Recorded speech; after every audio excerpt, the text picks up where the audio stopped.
So I've got a ground established. I'm going to go ahead and switch to my front viewport. And it's hard to see, but I know that the Z value for that plane is right here on the Z axis, so the up and down. Right now it's because I'm in a two-dimensional viewport, it says Y is the up and down, but if I go back to perspective, I can see that the up and down is Z. So from my front view, I'm just keeping in mind that the origin line here on the X direction is where my ground is. So I suggest going to a front view before you make your text. And to make the text, I'm just going to use text plus. So in my create panel, geometry mode, standard primitives, I can find text plus. And just like every other object, I'm going to activate the button, drag it out in my viewport. Okay, I can scroll out a little bit. Just getting it started, you don't need to worry about what you can or can't see.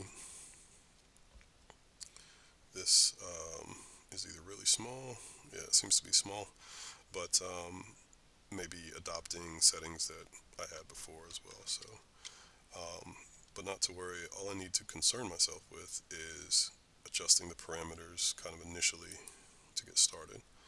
And this again is where your show save frame can be helpful.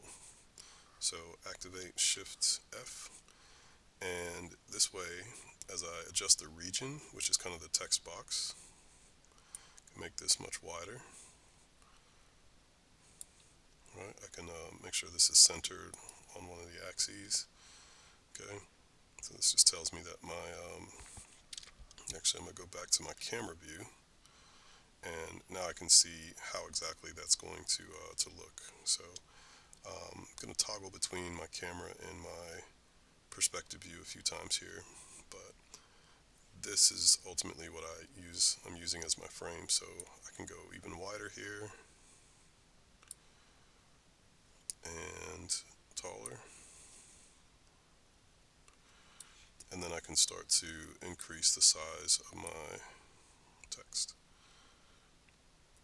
Okay, and it's going to start clipping there once it gets too big.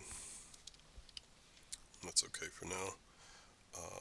When I go back and want to adjust the font, I have a drop down here for the font in the font section. So you can kind of see them there. You do also have the option to use a large text window, and this will give you the same information, just kind of separate. Just going to pick something kind of bulky. I do want to close this for a second. You want to select your text when you go to change your font. I'm going to go back to my larger view, and I believe, yeah, you can select it here as well. And Calder Dark, I like that. And I'll go ahead and put in my name. I'm going to use all caps. That'll update. You can close this and continue to make adjustments to the positioning according to my camera. You can also adjust things like the tracking, which is going to be more space in between. That might require an adjustment on your size,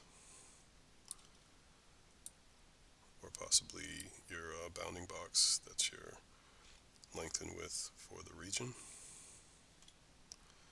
I'm going to continue to increase my spacing here because, again, according to my reference, I want to make sure that there's space for each letter to kind of have this cylindrical portal with detail, like a framing detail. So spacing them out is going to be beneficial here. So I can do that right there in my tracking adjustments. Last thing I want to do is add some depth to my letters right now. This dark kind of triangular stuff that you're getting here, these are because I'm going to go into my perspective view and kind of come to the side. This is because there's no depth to this. The front and the back are in the same exact position. So when I start to add extrusion value here, you're going to see that gets rid of that flickering, because both sides are not competing for what's showing first. Okay, so back to my camera, I can check that, and I can really ramp that up. You can go negative value as well. It's going to go in the opposite direction, and I'm liking something like that. Always want to continue perspective mode to keep circling around. I want that to be a little bit more cubic instead of so deep, but this looks good.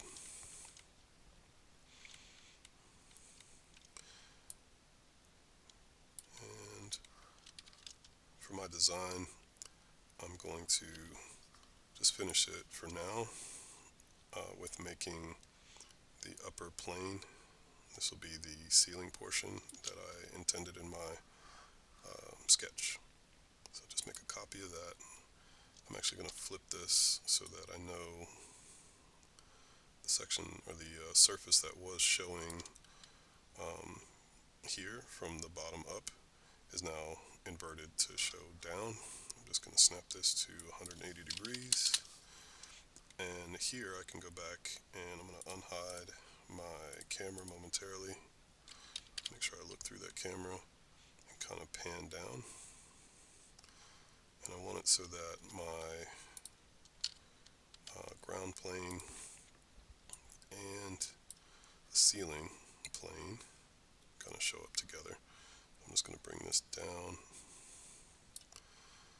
continue to pan my camera down, move my objects accordingly. So this will come way down, this will come further. Make sure that my camera target kind of straightens out.